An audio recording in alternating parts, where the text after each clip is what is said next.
Hey everyone, welcome back to another episode of the Wandering Road podcast. I'm your host, Chris. Co-hosting with me today is my good friend JJ from the Southern Demonology podcast. Unfortunately, Dean can't be here today because he's out gallivanting, having a good time in Japan. Hey Dean, bring us back some souvenirs. I like samurai swords, so if you want to ship one of those back to me, that'd be really awesome. But Tokyo really hope Banana. you're Good food. having a good time out there, bud. Joining us for today's episode is the host of the Devil Within podcast and actor and producer, Mr. Branden Morgan. Branden, welcome to the show, sir. Hey, I'm really happy to be here. Thank you very much for having me. No, thank you for reaching out to us. When you reached out to us, I was actually in the car on a road trip Yeah. driving back. I saw the email came in and I was like, okay, let me Google him. Podcast title sounds cool. And I was like, holy shit, it's the same guy. And here you are. Well, like I said, I'm happy to be here, man. Thank you for agreeing to have me on. I appreciate it. Branden, why don't you tell the listeners a little bit about yourself, a little bit about your show, The Devil Within? Yeah, sure. Purely by accident did I get into podcasting. I was an actor for a really long time. I became a writer about 10, 15 years ago. I had sold a different show, a television show to Sony. And I was on the Sony lot for almost 2 years thinking, here's where I'm going to be forever. I'm a Sony guy. I'm a company man, all good.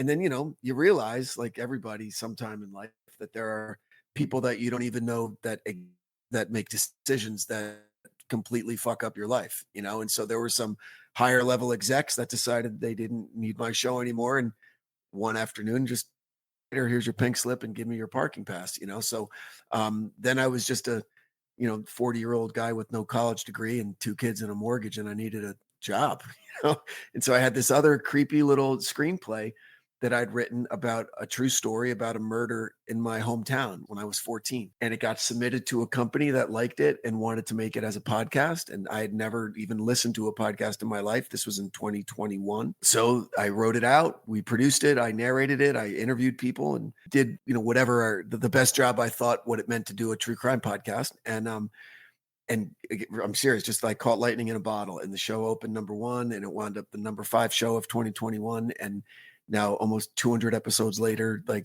here I am. I think what really landed with the audience were the still unsolved aspects of the case that a lot of people think had some paranormal influence on this kid. And so that's what I found interesting about it. And beyond the fact that he was my age, he lived down the block from me. We grew up in the same town, same rules, same people, same everything. And I couldn't come up with a scenario in my head where I would slaughter my mother and then try to chop my own head off, So how did this kid get to that point? So it was a little bit of investigation, a little bit of trying to understand, and a little bit to kind of quiet the own demons in my head about it. Wow, that's really fascinating. You had that story in your pocket and it was like, let's see. And it just took off. It's crazy how that happens, right? It just takes that one little bit that one little thing, man. And when it was the podcast network called Wondery that bought the show, and their head of marketing said one thing. He goes, listen, Branden, Satan sells. I went, wow, okay, cool. Because where I grew up, man, Jersey's a blue state, but my town was like a raspberry in a bowl of blueberries, right? Like very red, very conservative, very Catholic, like Irish and Italian Catholics, like everywhere. And I'm from a non-religious family. Okay. So I didn't really understand a lot of that stuff. I knew these kids went to Sunday school and shit. And I was like, glad that's not me. But this kid, Tommy, man, he was a really good kid. He was a straight A student, and he was like an all-state wrestler, 106-pound wrestler. And if you know Jersey, wrestling is like a religion. It is very, very seriously taken, the sport. And he was an altar boy at the local Catholic church, like everything. He was like the perfect kid. And then something kind of snapped in him. And within 6 weeks, he went from being this poster boy kid to a satanic murderer, and a lot of people were like terrified by it. Parents were scared that, wait a minute, my teenager can murder me in my own house, right? So parents were terrified. Kids were confused, and no one really knew what was going on. And they still don't, to be honest. 35 years later, it's still like, we don't really know. The church says that it was demonic possession without a doubt. The cops closed the case as a murder-suicide, and still no one has any real answers. If you don't mind, I'd like to stay on that topic for a little Sure. bit. You mind sharing for the listeners that are not familiar with the case, Yeah. what the name of that case was? Yeah, so the kid's name was Tommy Sullivan, and this was in the late 80s, which the nation was kind of in the grips of what was called the Satanic Panic, okay, where people were seeing the devil's influence everywhere. Oh yeah. Yeah. And so, again, he was a great kid, normal kid, by all accounts, nothing going on with him, which is scary in its own right because he obviously had a lot of problems that everybody ignored or no one gave a shit enough about to check in on him. It was, over Christmas break, snowing outside, and one night, the whole town just explodes with fire trucks and cop cars, and everyone's like, "What the hell's going on?" And they find his mom murdered in his basement, and she was stabbed like 50 times, and Tommy was missing. At first, everyone thought that it was a murder and then a kidnapping because they didn't know where Tommy couldn't find him. Didn't find him till the next morning. He was across the street. He had killed himself. He'd slashed his left wrist so bad that his hand was useless with a Boy Scout knife he used. And then he took the Boy Scout knife and like buried it under his left ear and dragged it all the way across his throat to his right ear, severing everything, including his spinal column. Like he turned himself into like a fucking Pez dispenser, right? Like his head was almost off. He had a letter on him that he'd written to the greatest demon of hell, which was a contract where he promised Satan that he would battle goodness and joy everywhere in the world and defeat it everywhere he could and murder his whole family and live in the afterlife serving Satan. On this, I swear, the blah, blah, blah, and like signed it. And he had that on him. And so that's when the cops went, "Oh, whoops." Okay. Then it was revealed there was a satanic cult in the woods on the outside of town where he was visiting. And the town just went completely bananas, went on lockdown. Like prom was canceled and parents were going through all of your music and throwing away your heavy metal t-shirts and like all that. It was a really weird time in Jefferson, New Jersey back then. And then what stuck with everybody was when they found Tommy, like I said, it had been snowing and there was only one set of footprints in the snow going up to where they found his body. Okay. And the interesting thing was that every coroner or paramedic or medical examiner, doctor, anybody who saw his body, the first thing they said was, "Damn, who did this to him?" And when the investigator said, "Oh, it was a suicide," they like laughed. They thought that like your kid, there's no way. Look at that. He would have bled out halfway across his own throat and lost strength. He wouldn't have had the blood going to his muscles to continue the cut, right? And besides, it would have taken two hands, and his left hand was useless because he'd already demolished it with the knife, right? So the question was, how did those wounds happen to him? All right. And so the police were left with three possibilities. One, there was someone close to him that was some master criminal that was able to hide his tracks. And they looked at his dad really hard. Maybe the dad did it, right? But again, no forensic evidence, no other footprints, no nothing. Or it was cult members from in the woods that did some kind of ritualistic slaying of the kid. Or if you ask the Archdiocese of Newark, they said, "Oh, it was a demonic possession and Satan gave him the power to make these wounds on himself." There's no definitive answer. So there really were cult members in the town? Sure. Now, they were never caught because they were probably smart and they took off when all this happened. But a couple of months before that, so the youth detective in town is a guy named Paul Hart, who reluctantly became kind of the face of teen satanic murders after this. He had no previous experience with it, but educated himself very quickly and wound up traveling the country and the world, training other police agencies on what to look for. And in his report, in the months leading up to it, he had found evidence in the woods of satanic rituals happening, like animal sacrifices, like candles and shit in the woods on rocks and stuff like that. And we lived really close, like 5 minutes away from what's called the most haunted road in America, Clinton Road in New Jersey. And we'd go there just to scare ourselves and drive up and down the road and look for ghosts. If you were super brave, you got out of the car and you went to the ruins of this, what used to be a castle built there. And me and some of my friends were walking through the woods, and about 50 yards ahead of us, crossing on a different trail in the woods, we saw a dude in a mask wearing like a long like cloak, and it scared the shit out of us. And we're like, we just saw like a freaking Satanist in the woods. Like we couldn't believe that it was real.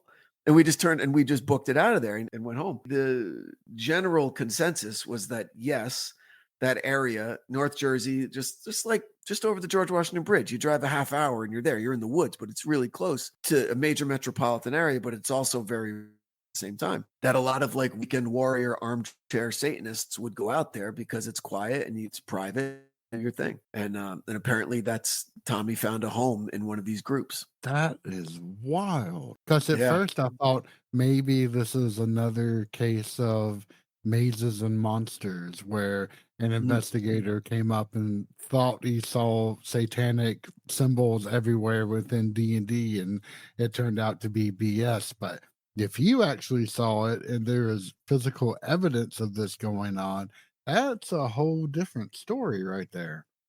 Yeah, and JJ, that's a really good point that you make. And to expand on that a little, I've spoken about it a lot, is that all of the red herrings and all of the sky is falling reports during the Satanic Panic that turned out to be BS kind of dilute the severity of the actual cases that happened, because there were quite a few. There were, 100 times more of the false flags, right? But the ones that were real, like Tommy, like the one up in Northern California with the girl, the movie Jennifer's Body's based on it, where those three nitwits figured that if they sacrificed a girl, that the devil would make them rock stars, right? And so they actually murdered this poor girl, right? Like it got to the point after the Satanic Panic was largely debunked that the baby got thrown out with the bathwater, right? Like when you talk about the Tommy Sullivan case, it's like, oh, it's more Satanic Panic bullshit, when it really wasn't. The funny thing is that I had, minus the satanic elements to it, but I had a case that was very similar to that. I was friends with a guy named Jonah. I grew up in Tennessee, and he was in the same forensic activities that I was, debate, extemporaneous speaking, etc. And we actually went to like governor's school together.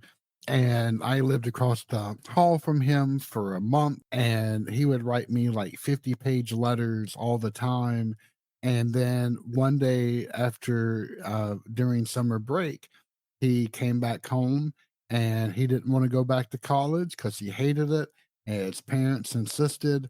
And so he parked a block away from his house, walked up, and then attempted to kill his entire family. And he succeeded with it was either his mother or his father, I forget which, and then the sister, and then the other parent survived, but grievously injured. And he is so buried in the Tennessee lockup that no one can find him because we've tried.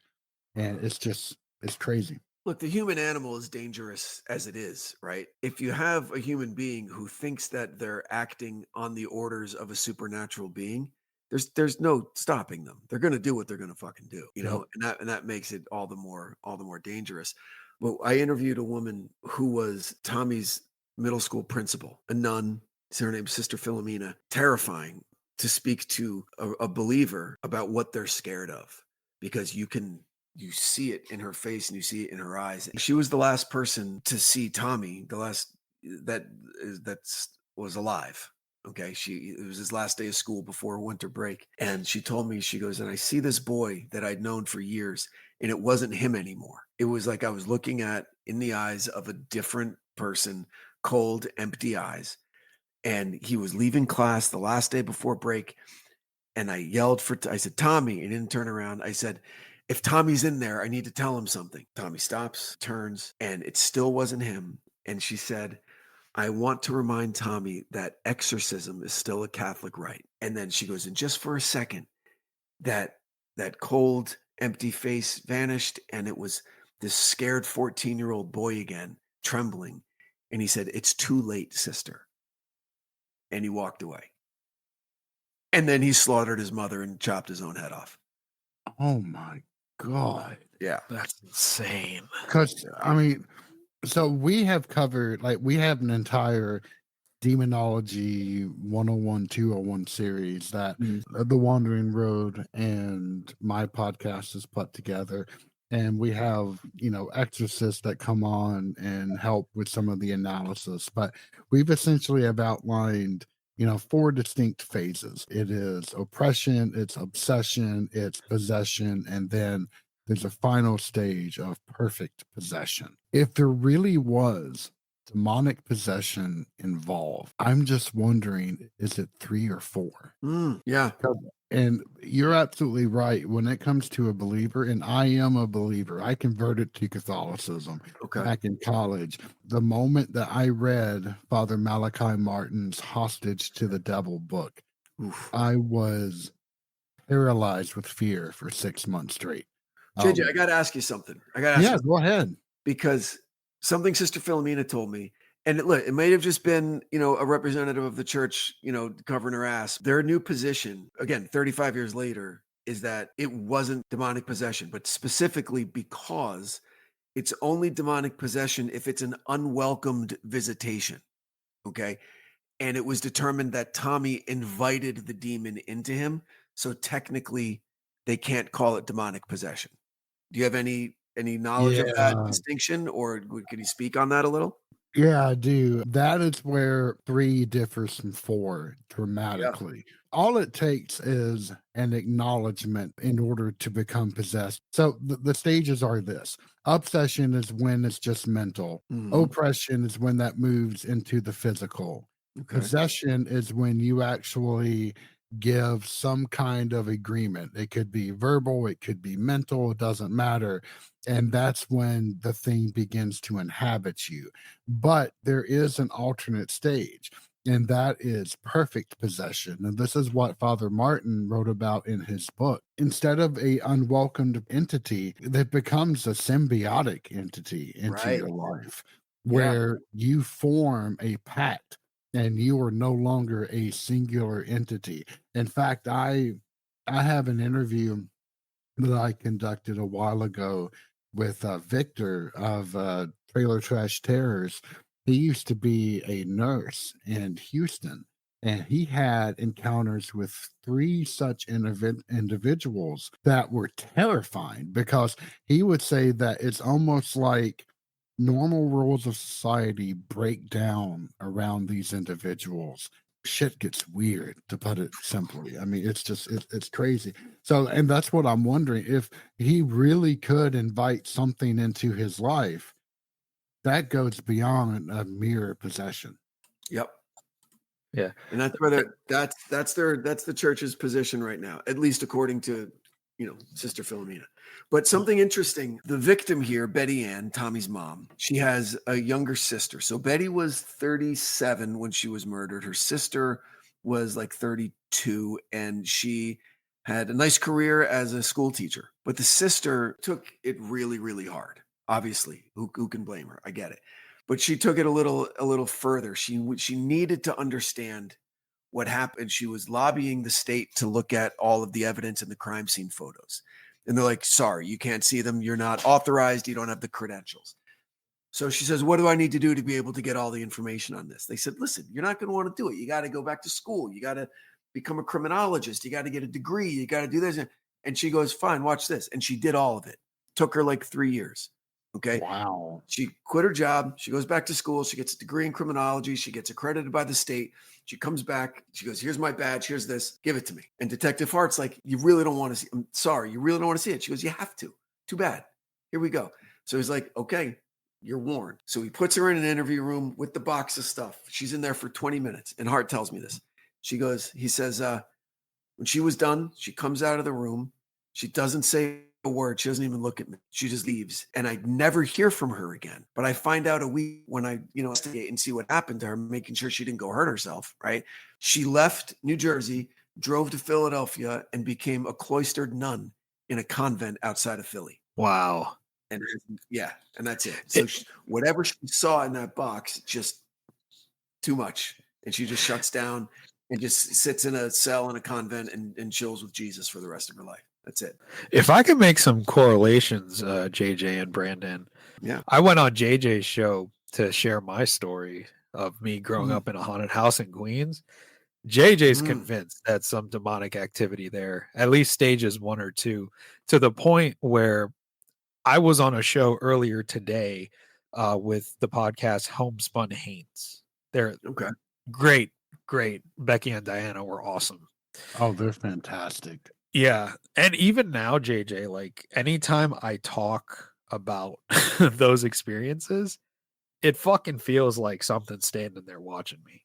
Oh, Yeah. The entire time I was telling that story, it's just exhausting to talk about. And that it's like that fucking thing knows when you're talking about it. I personally think whatever that was with Tommy, I Yeah. think it was more of on the infernal side. And if I could make some correlations as to why the Catholic Church would probably distance yourself with it, Yeah. with that situation, one, you in the 70s, I think it's the mid 70s, you have the death of Annalise Michel, where she had documented cases of schizophrenia. She had psychological issues. Mhm. She was actually institutionalized and given medication and observed. And it wasn't until later on where the church got involved and she went through these exorcisms that she ended up dying through starvation. And they ended up going to court. The parents and the church fathers were charged Wow.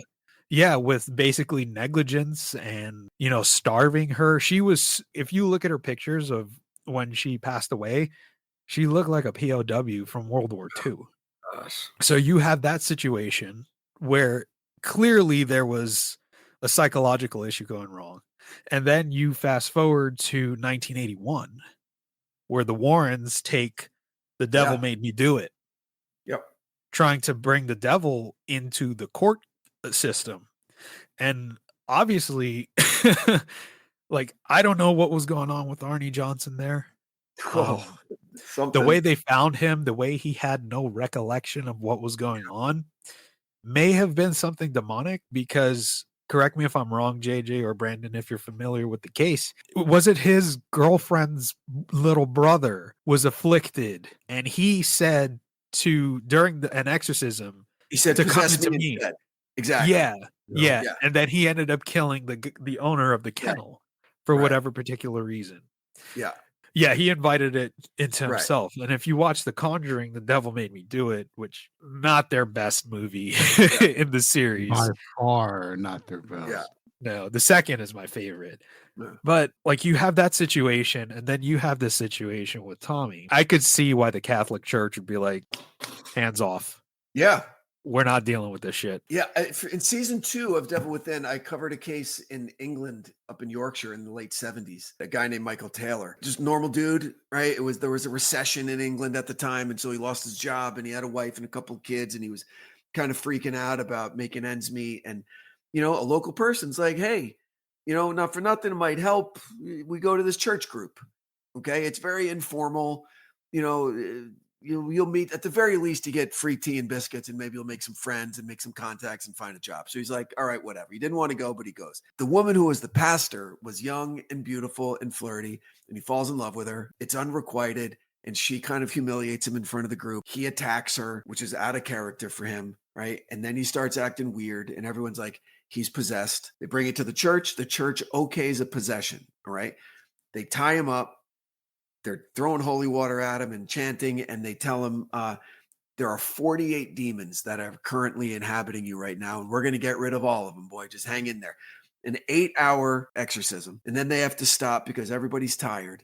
And they say to him, "We got 46 of them out, but the last 2 are murder and mayhem. So go home and take a nap, but just be careful, because just remember that those 2 demons are still inside." He goes home and fucking kills his family. And so it made its way to the courts. Like, who is at fault? And they tried to blame the church, and the church got off fucking scot-free. Oh, And that's bullshit. he did a couple years in an insane asylum. He's still alive, and he's out. They said temporary insanity because he was being tortured. And I'm like, tortured by who? Tortured by priests.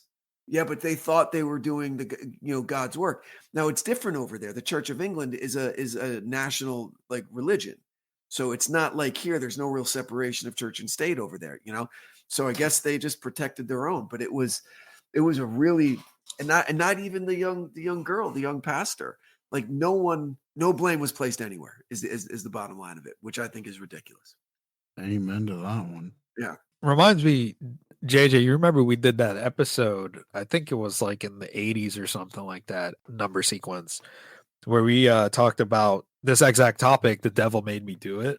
Hmm. And with Son of Sam, where he said his neighbor's dog was Satan telling him to Oh go yeah, and murder all Berkowitz. these fucking Yeah, people. you thought the dog was a 600-year-old demon that was telling him to go kill young women. Yeah, it's freaking insane. It just that's where the line gets blurred and where sometimes, the topic we're talking about doesn't get taken seriously because you have these fucking maniacs that'll like Son of Sam, they're like, okay, I maybe have some troubled upbringing. I have bad luck with women. People internalize that. The next thing they do, they get consumed by this rage. And then sometimes they personify it to some sort of being telling them to do these things. And then they go and blame someone else. When all the while, like things like that really do happen where you do have cases of demonic possession. I like to take an objective look to it. Like, is this really demonic or is this person a terrible fucking person? And Right. they just need to get their shit together, but they went down the path in which they just decided to kill a bunch of people. Oh, sorry to interrupt you, but I agree that more likely, and this is going to sound kind of oxymoronic, but it's more likely today, in my opinion, if you hear of an actual demonic possession because of the safeguards that the church put in place in like 91 or 92. There was some council, Vatican Council, that adjusted they made it more difficult for an exorcism to be okayed by a bishop, and now it clearly states that all medical avenues have to be explored in terms of mental health. Like they have to avail themselves of the current understanding of mental disease and rule it out completely before an exorcism will be okayed. And that's a kind of an extension of an edict that already existed where, like, if you have a brain tumor and you're like a nun or a priest, like you don't get to stick around. You get, I don't know if it's defrocked or if they ask you to leave, and that is because they don't want you to have a false vision. And sometimes a brain tumor can cause you to hallucinate, and they don't want you to think that you're seeing God when you're not. So if you have any kind of mental problem like that, like a tumor, you can't be a priest or a nun. And if you think someone is possessed by a demon, they have to get a mental health checkup to make sure that it's not, psychosis or bipolar or whatever. Yeah. For something to snake its way all the way through those safeguards and still be considered demonic possession, I'm more likely to believe that it's accurate. To quote a frequent guest of ours, Father Birdsong, who is an exorcist, you can't cast out mental illness, and any safeguards that are put into place to help distinguish that from the real thing is always a good thing. Yeah, 100%. 100%. I spent my summers in a haunted house up in New Hampshire, Chris. You want to get into that a little bit? Yeah. What you experience? And I say it's smiling because it wasn't scary. They were good ghosts. So I grew up hearing about it.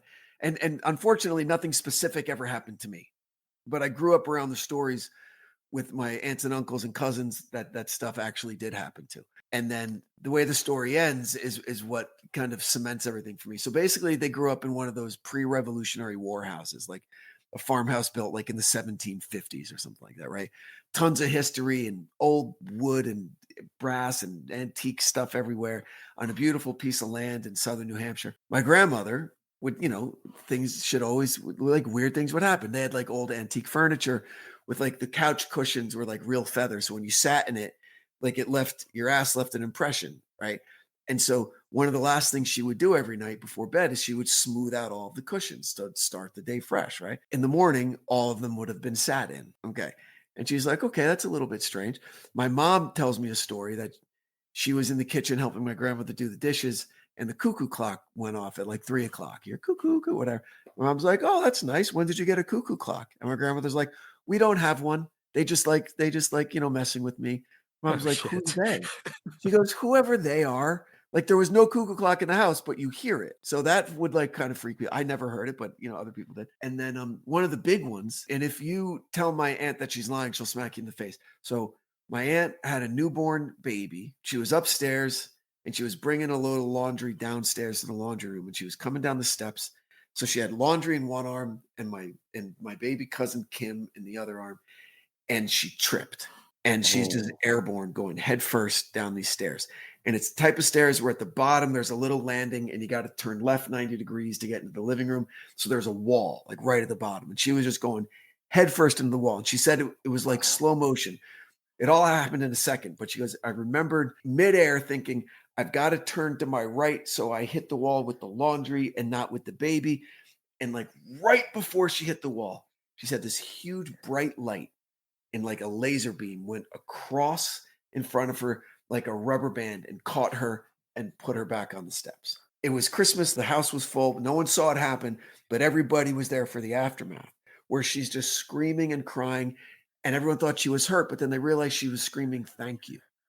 And she didn't know to who. She was just yelling thank you to whoever just basically saved her and the baby's life. So that was a big one. And there were a lot of other little stories. Like the most interesting thing was that, so they sell the house when I was like 13 or 14 years old.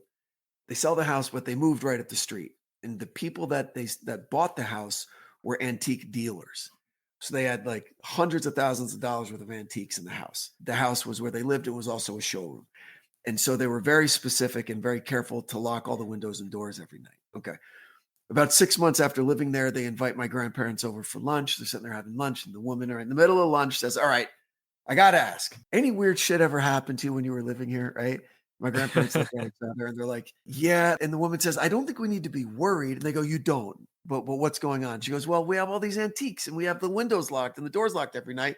Every morning we wake up and the windows are all open and the doors are unlocked and open a little. And we don't feel in danger. And my grandmother's like, no, that's them letting you know that they're not going to let anything bad happen here, that you're safe, that you don't have to worry about locking them. And they're like, okay, cool. It doesn't feel like dark. It feels like protective. And they're like, yes, 100%. That's actually refreshing and really awesome to hear. Ain't that right, JJ? In the sense that, like, dude, everybody we fucking talk to, you're aside from you, we had one other person, Lisa, down in Tennessee. She moved into this house, and the former owner like died in a house fire. This like middle-aged lady. The ghost is just great. She played with the kids, took care of stuff, and was just a welcoming presence the entire time. As opposed to like what I went through and some of the shit that JJ has seen, polar opposites. So, you know, it's really refreshing hearing that, you know, you had something protective in that house, helping people out, especially saving your aunt. My dad tells a story where, you know, he was in high school and he had this dog, Jed, this lab mix for forever. And he comes home from high school after a basketball game and they lost and he was feeling fucked up and just collapses in his bed and he's restless and he can't sleep.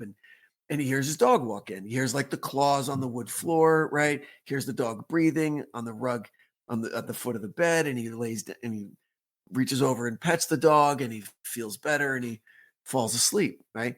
And then he wakes up like 10 minutes later, cold sweat, holy shit, because his dog had died like 6 years previous. He reaches down and he feels the rug where ostensibly the dog had been, and the rug is still warm. And he's like, okay, that kind of made him feel good, but also scared him a little bit. So, you know, and my grandmother had a similar story that we think was the dog also, where she was home alone and her bedroom was at the top of the stairs and she hears someone coming up the steps in the middle of the night.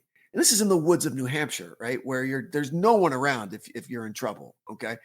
And so she hears something crawling up the stairs and she's like, uh-oh. And she counts the number of steps in her head. She knows when it's at the top and she's looking and there's nothing there. Then she hears something jump and it lands on the bed. She can feel it on the side of her leg. She could see the indent in the quilt on the bed. Nothing's there. And she like shakes her leg and she goes, shoo, get out of here. And whatever it was on the bed, jumps, and then she never hears it land. She's like, okay. Well, now what? I guess I'm just gonna go back to bed, you know. Yeah, but nothing never you can do at that point. Yeah, never felt threatened. So, which is a good thing. Stories about pets and in the afterlife are just fascinating because my mom had a case of that. She had a old Cocker Spaniel that would sleep with her. She rescued it. and loved this thing to death, even though it hated everybody else. And when Sugar passed away, both her and my uncle were sitting at the kitchen table, and they heard her claws tapping on the linoleum. Yeah, still no idea, and that lasted for about 6 weeks, and then it faded. I mean, for pets to be there in our moments of need, even after passing over the Rainbow Bridge, is Yep. just It's their responsibility, and they yeah, take that shit seriously, JJ. that is accurate. Yeah. Oh wow. We don't deserve dogs, I'm telling Oh you. gosh, are you kidding? Just Not- lost one of my own a few Yep. months ago, and I'm still Oh, not even brother, close I'm to sorry. over it. My dog died when I was 15. I haven't gotten another one since. It's just too much. I can't handle it. Oh man. Yeah. Can't handle it. Yeah. Yeah. I got 2 right now. Both are 8 years old. And I Mhm. get that pre-dread, Oh yeah. like, It's real. yeah. It is real. It Oh, is. I rescued Daisy when she was 7 years old from the shelter, and she lasted till she was 13. ah, And whew. Not long anyway, enough. No, sorry, it's not never trying long. to drag it down. It's never long enough. And No.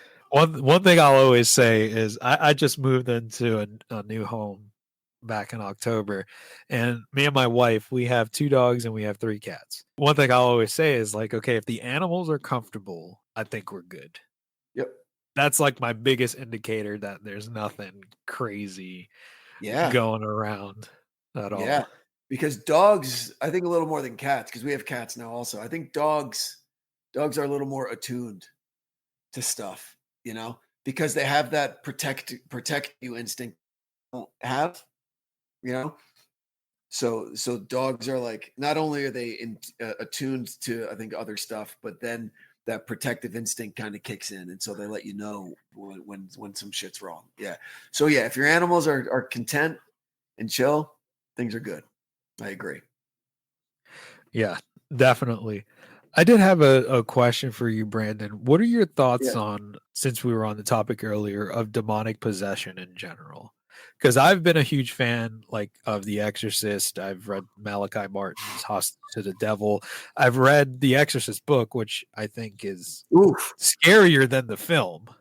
I Absolutely, had it to is. put Yeah. it down a couple of times. Even Yeah. though that film was, I watched that movie for the first time in 2001 when I was Oh 11 wow. years old. Yeah. Okay. I wasn't supposed to, and it Yeah. just stuck with me, and that's where my hate for Ouija boards started from. So like, what are your thoughts on like demonic possession and demons and stuff like that in general? Like, you said you didn't really grow up in a religious household. Well, I got exposed to it the first time through the Tommy Sullivan case, because everyone in town got exposed to it. So that reading and studying it more and really kind of researching it, and then now it's kind of my work, and I've done several seasons on stuff and a bunch of standalone episodes on possessions. And what I come away with, okay, is that every religion has some kind of possession myth or possession, dogmatic kind of possession kind of rules in their teachings. Or so one school of thought is they can't all be wrong. Then there's another school of thought saying, like, well, we also used to think that, the sun revolved around the earth because that's how it looks to us, right? And then we learned some shit through science and we figured some other stuff out. And so, I'm not quite there yet, but I think there's as strong a possibility that all of these possession stories might one day be attributed to a very deep brain centered kind of synapse not firing or something like that we haven't discovered yet, or all of these religions are correct and there's a demonic plane that sometimes they cross through, and because they want to inhabit this dimension and they get into us.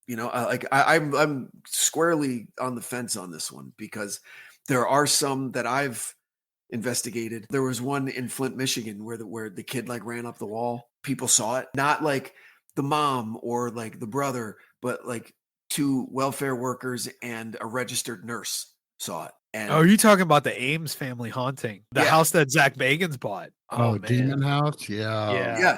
Like it was witnessed by professional people who put their reputations on the line and signed that they saw it happen. Okay, so things like that, I'm like, okay, I'm not going to tell someone they're lying. I'm not going to tell a person who swore, in a legal document that they saw what they saw. So there's some stuff that is unexplainable. Tommy's murder in the murder in my hometown, that's still unexplainable. There are questions you ask professional people, they'll be like, we don't know. Stop asking me. I don't have an answer for you. Leave me alone. And I'm like, but I want to fucking know the truth. And Right. no one knows. There's no fucking way he could have done that to himself. There's no I way. agree. I agree. There's no way. There's no way. It either had to have been some sort of unseen entity, or like you said earlier, some people that were really good at covering their fucking tracks. And it But depends how much it was snowing too. You said he was found in the snow. So who knows probably if the 6 to 8 inches snow of snow that night. It was a lot of snow. could have covered tracks too. So like Could have covered tracks. It would have left some kind of impression, and it's like size 6 Converse All-Star, like a grown man can't like walk backwards through those tracks without his own boot prints, Right.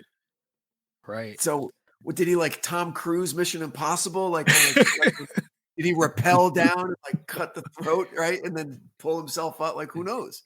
Who knows? Yeah. But some weird shit happened that we don't have the answers for. On the religious side of things, now that you've delved into this more with your podcast and one of your recent episodes, if you don't mind, we could go into that a little bit. I haven't covered Richard Ramirez yet because we do true crime episodes. The most recent one we did was Jack the Ripper, trying to figure out like why, because apparently they said they found him. They know who he is. Yeah. And it's like, you try to figure out what the hell's going on. But before we jump into that, now that you've delved into like, true crime and its crossover with potentially demonic possession and the paranormal, how has that affected you and your religious or spiritual beliefs? Like, where were you before and where are you now that you kind of deep dive into the paranormal? Yeah, it hasn't really shifted. If anything, it's kind of solidified my belief structure a little bit. Like I've been, and again, no offense to anybody, but my personal belief is I've just seen a lot of destructive outcomes with religious people.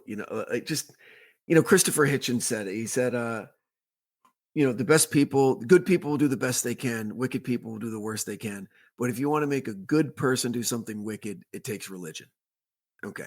So, and especially like en masse, you get like millions of people or tens of thousands, like with the Crusades or with whatever, it's spirituality. Awesome.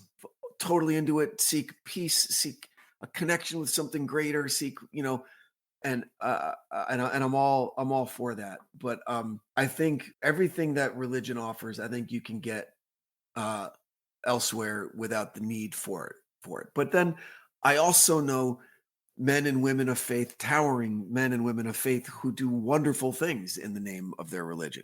I'm not discounting that at all. It hasn't swayed my whether or not I believe in any way at all. What it has done is make me get an alarm system on my house and make me think about becoming a gun guy. Okay. Doing true crime and knowing what drives people and having young kids at home, it scared me a little bit and made me put security really kind of at the top of my list for my family. Can't say as I blame you on that one.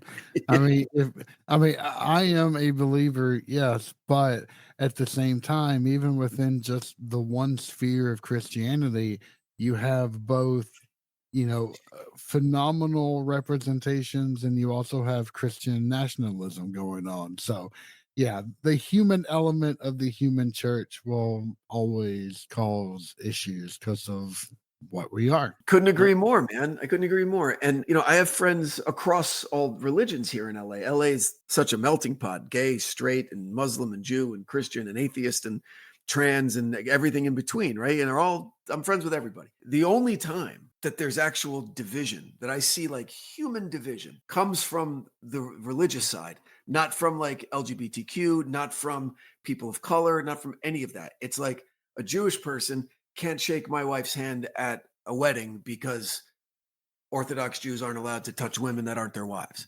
And when that's fucking bullshit. My wife said, "Hi, nice to meet you," and you go, "Oh, you don't shake my wife's hand." Like, I take that personally. I get it. It's a religious thing. That's Right. fine. But then also, or like, Christians can't, do this, or Jews can't do this on Saturday, or whatever. It's the roadblocks to, in my opinion, and this is also my opinion, the roadblocks to a real cohesive society, in my experience, always come from the religious side, not from like the cultural side, or not from the sexual orientation side, or not from the, the different races side. It's always, it's the religious people. Like, I could walk into like little Tokyo here, and no one's going to give a shit that I'm walking into a ramen place because I'm not Japanese and I'm in little Tokyo. No one cares, right? I go down to Olvera Street. I'll be the only white guy for 6 blocks, surrounded by Latinos everywhere. No one gives a shit, Right. But wait a second, if I try to do something, or for like a Muslim go to mosque, comes into a synagogue, whatever, people lose their fucking minds. So that's my thing. And I admit that I have a little bit of a, passionate kind of view on it, just from life experience. But, would we be better? I can make the statement, and I've taken a lot of heat for it. I can make an argument that the world would be a better place without organized religion. That's just me. Well, I mean, the division aspect that you speak of is sadly true. I mean, if we can't accept others that are different than ourselves, and especially if we assign scripture to be that reason, then that's a big problem. But Yeah. There's always one underlying factor that always causes division. And before I got into like the IT like career path, I love history. I got 2 degrees in history. I wanted to be a history professor, but shit happens. And like when I when I study, the Crusades, and you even with ancient Rome, like you look at the difference of societies from antiquity and societies like in the Middle Ages, when you have the rise of Christianity, when you have the rise going of from Islam. polytheism to monotheism, like that kind of. Right. Yeah. Okay. Yeah. You could see the polarization between groups of people happen even more. Obviously, it would happen sometimes in antiquity, but more often or not, you would see like when Romans would go on their conquests, like for example, the Gallic Wars with Julius Caesar. Their average soldiers, you have a war god, I have a war god. What does your war god do? So they just incorporate it into their belief system because it's already similar. to give a different example, you also had the Essenes who wrote the Dead Sea Scrolls, we believe, who thought that the Romans were the sign of the end times and that angels were going to come down and fight for them. So there was still a ton of division going on, goodness knows. Yes, tons of division going on. It's sad, but it's where we're at, and it's not like it's new. You know what I mean? Like, to your point, Chris, that's something that we've always done. So we've been tribal from the word go. Here's mine. I got to protect my family, and and if I need to, I'll come take what you have to try and do it. Yeah, I think it's something genetic within us as well. Like even pre-civilization, because you have people I know good, people different from me bad. Bad, correct. Yeah. Those people want to take my wife. They want to take my kids. They want to kill my livestock. They want to do this and that. Yeah, and to the core, when you see societies going through times of strife, that tribalism will always come back. You'll flock to people that look like you. You'll flock to people that believe in the same thing as you. And it's just a sense of comfort. There are a lot of things that humans do that I know we tend to bicker about when it comes to society and when it comes to like politics and psychology. There are certain things that we do that are genetic, that are ingrained in our DNA based off of previous experiences. That's why we have a lizard brain. yeah, definitely. There's some evidence that that belief in a higher power has, through the series of evolution of endless generations of that it's become part of, like, it's almost unavoidable. The belief gene, or the belief kind of portion of our brain has become ingrained through evolution. Yeah, and I think it has to do with like motivation as well. It's an internal mechanism to keep you going, because if you think of it this way, if you take the rise of Christianity and you take an ancient Roman peasant in the late Western Empire, there's wars everywhere. You have the invasions of like Huns, Goths, all this stuff. Yeah. What the hell is the point of me living? But I have this belief system that I can turn to that allows me, that says it doesn't matter what you go through in life, all your hardships, you'll be rewarded in the kingdom of heaven. Yeah. So I'll just keep going to get to that point. There has to be a point for my existence. Yeah. And it happens to be that. Like for me, when I work out every day, like I used to be an atheist. I dealt with some really shitty hauntings growing up, and that pushed me back to Catholicism. I'm not the greatest Catholic. I try my best. Sure. But like when I work out, I'm not thinking of like Jesus. You think of shit in your head like, okay, if I don't get to this complete this mile, and if I stop running, I'll get eaten by something, or something bad will happen. So I think that's connected with that belief system. No, man. Yeah, and look, inspiration, motivation. Yeah, absolutely. And I think the problem comes with, if we don't conquer Jerusalem and slaughter everyone, God will be angry. Right. And so on an individual level, yeah, great, but then writ large across a society that shares that same, ability to be motivated by something, it can get dangerous. And but not with religion, with any ideology, political ideologies, socioeconomic ideologies, any of these big passionate kind of movements has the potential to be destructive. Yeah, even McCarthyism in the 50s, 100%, with everybody being a communist. Yep. Like exactly.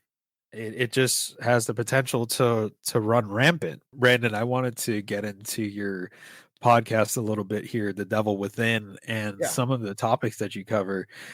Before we talk about Richard Ramirez, I wanted to ask, have you ever looked into the Cecil Hotel? Oh, yeah. And all those weird things that go on, specifically? Because I think Ramirez stayed there. I think it's episode 2 of this series. I think it's 2. The whole opening is a brief history of the Cecil Hotel. Crazy stuff has gone on there, from murders and suicides, and Elisa Lamb. Elisa Lamb, thank you. Yeah. That weird story. Ramirez living there. Ramirez walking through the lobby covered in blood one night after a murder, and no one said shit until the cops came and asked. And as soon as they realized, oh, that was the Night Stalker, fuck yeah, he was proud. Just really, really strange and unfortunate. It's a victim of geography, right? It was built as a luxury hotel, and then city planners didn't say, well, let's have this area be Skid Row. That's just kind of how it happened, right? And so Skid Row being a block away, no one's going to go to that fucking hotel. You know what I mean? So it's just unfortunate for the Cecil. Big 700 rooms, and it's gone through so many different iterations. I think it's subsidized public housing now. I don't even think it's a hotel anymore, because it's a war zone down there, man. It is nasty. Have you ever been there? Yeah. So to get from, I used to live in Hollywood, and so to get from on the freeway from Hollywood to, there was like a new kind of hip part of town for a while. The only way to get there really was to drive through Skid Row. You got to get off the freeway and drive like 10 blocks to where there were all of these refurbished old factories that became cool hotels and restaurants and whatever. And you had to drive through the really bad part of town. And you know it as soon as you get there, man. It is no joke. Like, you don't stop for red lights, and no one everyone just keep going. Just fucking keep going. Don't stop. Yeah. I grew up in the South Bronx in the 90s, so I get it. Oh yeah. I've been there. I get it. Been to so many Yankee games I can't count. Yeah, have you been back to the stadium recently? Yeah. I was there, gosh, 2 years ago. Okay. I caught a game. Yeah, it's really nice. It's really nice. Yeah. Fucking Soto, that bastard. Believe that goes to the Mets. Yeah. Like, And what now was it? A Garrett Cole- $5 million difference? I know. Garrett Cole needs Tommy John. I mean, we'll see. We'll see. We're cooked this year. Uh, I think we'll be all right, but uh, playoffs, I don't know. I feel like last year was the I was chance. at game 2 of the series in LA in October. Fucking I don't want to talk about it, Chris. Damn it.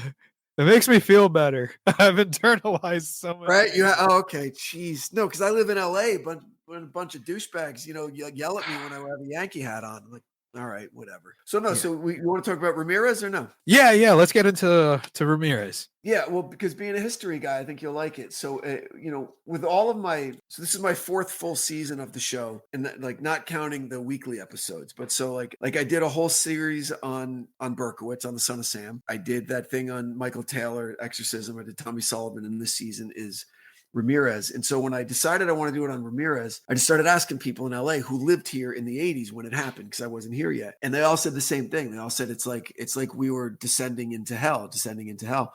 And so that reminded me of my Dante that I read when I was in my 20s, and the Inferno and the 9 Circles of Hell.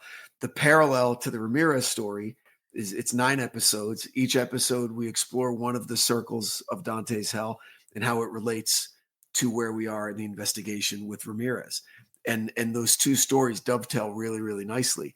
It chronicles his drug addiction, his mental disease, the horrific conditions under which he grew up, terrible influences he had from his cousin and his brother-in-law and his dad, and then moving to Los Angeles and just being completely left unsupervised with this blistering cocaine addiction and a newfound interest in Satanism in the 80s that became a driving factor in everything. And the escalation of his crimes that was just, mind-blowing how active he was. He had like 7 attacks in the first 8 months and then like 12 attacks in the next like 6 weeks, like insane escalation in his attacks, and how confounding he was for investigators because he changed his MO almost every time. The only thing that was consistent is that he would look for an open window because there was a heat wave in LA that summer. It was like 110 degrees. People were leaving their windows open. Right. But he would kill by strangulation, by gunshot, by tire iron, by fucking machete. Like crazy, disgusting, brutal things. And it's just endlessly fascinating. There was one, he broke into the house, found a 16-year-old girl asleep in bed, and he had a tire iron and just started wailing on her head with a tire iron. Okay. And then he heard her still breathing. So he's like, all right, I'm going to finish her off. I'm going to strangle her. So he grabbed a cord from a lamp, ripped the cord, tied it around her neck. And then what he recollected was he thought he grabbed a phone cord. Okay. But it wasn't. Wraps it around her neck. And then all of a sudden he sees these sparks come shooting out of her and she's bathed in a blue light. And he thought that Jesus had intervened to save her life and that Satan was no longer powerful enough to drive his actions. And he left. He took off and she survived. And wow. It was an electrical cord that was still plugged into the wall that sparked, but that put the literal fear of God into him. And so things like that, he was such a true believer, making people swear on Satan that there's no more jewelry in the house, swear on Satan that you won't call the police, swear on Satan that you won't look at me or whatever, like doing all that shit all the time and drawing pentagrams on the walls and upside down crosses on victims. Just brutal stuff. So it's been, like I said, just as kind of like an intellectual exercise, as a psychological profile, as and then as a literary kind of cliff note version of the Inferno. I'm having a blast with this season.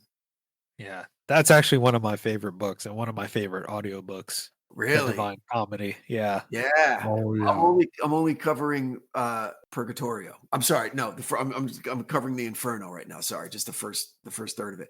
And it's great, dude. It's great because I hadn't read it probably since in 20 something years. If I could recommend the Audible version of it, it's just narrated so perfectly. with the sound effects and everything, you'll love it. Like anytime they switch a chapter in the Inferno, there's like screams of pain in the background and all that stuff. Wow. Well, And the I did some of the that in the season. Yeah. yeah, the narration, it's a dude with like a British accent, and I Sure. apologize for not recalling it, the narrator's name, but it's like it has that perfect like monotone type of Yeah. voice. Because it's one of the greatest poems ever written. You know, Yeah. Absolutely. it's so incredible. And I give I'll be a truncated history of Dante himself, because that's a super interesting story. Just with him and Beatrice, a woman that he didn't know and barely spoke to in life.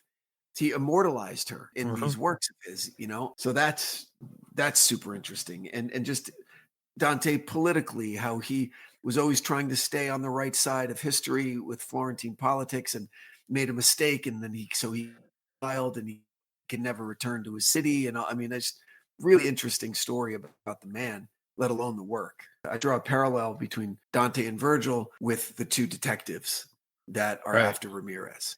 You know, one's guiding the other because he's more of a seasoned veteran who had just put away the Hillside Strangler 5 years earlier. And here's this young detective who represents Dante, who's, you know, and so they go on the journey together. So just in terms of a story, and just as a piece of art, I'm really happy with how it's turning out as true crime, and then as being adjacent to paranormal with Richard Ramirez's beliefs in Satanism and stuff. It's the season's doing really well. I'm very proud of it. It's the way that you do it and construct it together. I'm like, this is well written, well Thank you, produced, man. well orchestrated. So keep it up, man. I Thank love you. it. I've been having a good time. Episode, I think 7 dropped yesterday or the day before. Yeah. So got 2 more, and then some bonus episodes. I'll string it out as long as I fucking can. Yeah. Yeah, I know the Well, Before I always get back to the weekly episodes, you know what I mean? Yeah. But yeah, it's been great. It's been a lot of fun this season. Yeah. Yeah, and the Divine Comedy, it's narrated by Charlton Griffin. Oh, okay, cool. Yeah, so like awesome. It's about 17 hours and 3 minutes. So it's Okay, an and unabridged that's all recording. 3. Yeah, it's an unabridged. It's all 3. Wow, Yeah. that's great. Did you study Dante in school, or did you read it on your own, or? I had a philosophy class. We brushed over it, and then I was like, you know what, fuck it. And I think it was like my sophomore year of undergrad. I went to the bookstore and I bought a copy of the Divine Comedy, and I just read the whole fucking thing like twice over. It's one of my favorite books, and it's funny if you pay attention to who he puts in hell. Oh, You he know what's loved tossing his enemies there. It was amazing. Yeah, Dude, how upset he was to see the people in limbo, right? Like his Yeah. heroes, like the Yeah. great poets who, through no fault of their own, happened to live in a time before Christ. Yep. Like I was sad. But in the Seventh Circle and Violence, like I was reminded, because again, I hadn't read it in so long. And from the first time I read it until now, one of the historical figures I've studied a lot is Alexander the Great. Yeah. And there he is in the Phlegathon, in the One of fucking my River of favorites. Blood, right? And I'm like, oh, damn it. But of course, I see him as a military strategist and as one of the greatest leaders of men to ever live. Yep. Dante's like, yeah, through slaughter and murder. Yeah. So of course he's in the. But he has Caesar in limbo. Yeah, Caesar in limbo, right? Yeah. But he had the Hun in hell, right? I know, it's crazy. Yeah. Well, here's a fun little historical factoid. The literature of the Ethiopic Orthodox Church actually has Alexander the Great as the greatest Christian warrior that has ever lived. What? Yep. Like the 300s BC. Oh, yeah, but that didn't stop them at all. If it was written today, it would be nothing more than fan fiction. But there are so many works that go through and categorize how Alexander the Great would just proselytize the name of Christ everywhere. It's hilarious. What are those Ethiopian? What are they drinking out there on the Horn of Africa? They produce some really interesting works. That's the main thing that I studied when I was at Harvard getting my theology degree, was the Ethiopic language. There's some good stuff there, though. I bet there is. So tell me about your show. Tell me about Southern Demonology. Yeah, so it's I started it back in 2017. Okay. And it started off really, I think my coworkers just got tired of me talking about all the weird shit that I studied Oh, in yeah. college and in grad school. So they said, okay, just document this shit. So I started, even though I have a face for newspaper and yeah, I mean, in a voice that's pretty much the same. But anyway, yeah, it's been fun, and it's I've grown it a good bit, and it mainly focuses on two different aspects. You got your let's interpret the Hebrew Bible. And so I mainly focus on Second Temple Judaism, but let's interpret that correctly, and let's see how the ideals that were grown up during that time still impact directly how we think of these matters today. And then flipping over to the modern side and looking at protection mechanisms and how exorcisms work, etc. So I have a friend in LA. He's been one of my best friends for like 30 years. His best friend, he's older than me. His best friend that he grew up with is this super crazy rich dude. Okay. Mhm. And apparently he paid the Vatican untold millions to get complete access to the archives, to the Vatican archives. Oh, holy Oh my crap. God. Can we Right? go? That is Right? No, insane. like with a representative, of course, with him the whole time, but unfettered access to whatever he wanted to fucking read, like anything, proof of whatever, proof of anything, proof of this or that. Like he held like one of the original copies of the Ritual Romanum that had all the incantations. Oh, yeah. Yeah, like all of that. Holy shit. Yeah, yeah. And you couldn't have a phone, he couldn't take pictures of anything, and he had to sign some NDA or whatever. So he can't of course he can't talk to someone like me because I have a show and I would probably fucking repeat shit because I can't be trusted with that kind of information. Yeah. Guilty.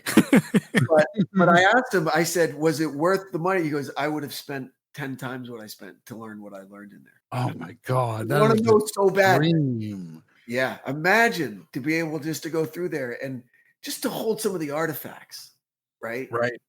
And then to read shit and to get some questions answered yeah, so but he's a man of his word and he's not gonna talk out of turn or anything, but what great use of your money. He does charities and all, and he does all of that other shit also to be rich enough to be able to just write a check and say, I want to get it. I want to know all of your secrets.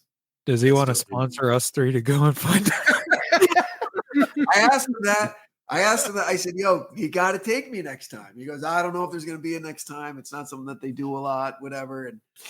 And there was a negotiation with lawyers and all of that to get him in there. But he went, he did it. I just want to see what they really have about the Templar case. Like, I really Great question. Me too. Me too. I'd love that among a million other things I want to know, right? Exactly. I want to see transcripts from the fucking Inquisition, right. like I want to see Galileo's notebooks. I want to see Da Vinci stuff. I want to see, gosh, I don't even know where I would start,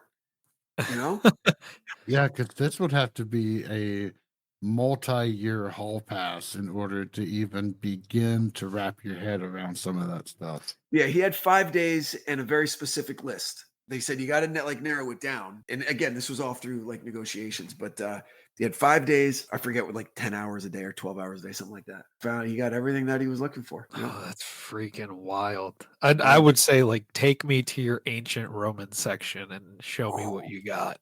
Right. I haven't been to Italy probably in 10 years, but I'm going back. We're taking the family. And me and my oldest, we're going to stand on the spot where Caesar was assassinated. Oh yeah, that's my plan to get there. Right to it, dude. You can stand right there. It's crazy. Yep. So I can't wait. I will tell you this. One of the highlights of my academic life was serving as a PhD consultant for a student and getting to rifle through all of the prayer scrolls, the demonic prayer scrolls that had been preserved at Howard University. That was amazing. And I compare and contrast that with the ability to get access to the archives. And I couldn't even begin to imagine the wonder, the awe. It just leaves me breathless, dear Lord. I've thought about it almost every day since he told me. It's been 4 years now. I would too. Yeah, yeah. God, instead of wondering what your superpower would be, that would be, okay, what 5 topics would I pick in order to do the research? I want to think Right? about that for a damn long time. Yeah. Yeah, during the fires here in LA in January, we got an evacuation order. We didn't have to. It was ready, set, go. We were in the set place. And so it was like, pack one bag, and be able to get ready to get the fuck out of there. And as I'm packing the bag, I'm going, man, what if I had that in the archives? I was like, okay, you got to learn one thing. You got like a 20-minute session in the archive. Like, where would you get? I'm like, I don't know. But it was like, it jumps into my head at moments like that. Or like I'm sitting at a red light. I'm like, oh, I wonder if this was on Chris's list. Oh, I wonder if this was on his list. He wouldn't answer anything. And I get it. I respect him for it, but still. Maybe one day you'll be lucky. I don't even know where I would start. Oh, that's Anyway, yeah. but this has been great. I'm very happy with that you had me on. This has been awesome. I hope this is the beginning of a thing and not like not a one shot deal. Like let's stay in touch. Absolutely, man. Do some That'd be collabs great. in the future or something would be great. Yeah, and I would love, if you ever have the time, I would love to be able to have you on Southern Demonology. Let's make it happen. You get my email from Chris, and let's go. Let me know, and we'll nail down a date and time, and we'll make it happen. I can't tell you how much I appreciate that. Thank you. Beautiful. Branden, thank you so much on today's show. Absolutely. I thought we would just talk about, some true crime, but we touched a little bit of everything. And on top of that, you are a fucking Yankee fan. So you are always welcome back on the show. Branden, tell the people how they can find you, find your podcast, and what you got coming down the pipeline. Yankees to the bone, first of all. Okay. Second. Fuck Soto.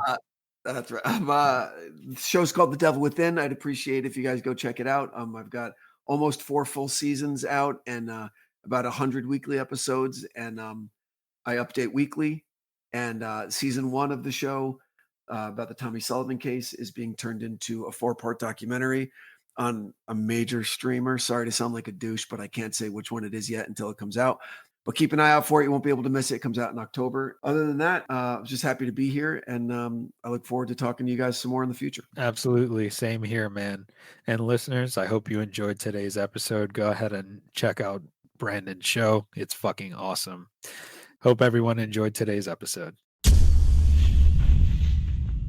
Thanks for tuning into today's episode of The Wandering Road. You can find us on Apple, Google, Spotify, and most podcast platforms. Be sure to subscribe and share. Also, don't forget to give a follow on Instagram at twroadpodcast and follow my TikTok at twrpodcast. Take care, and I'll catch you on the next one.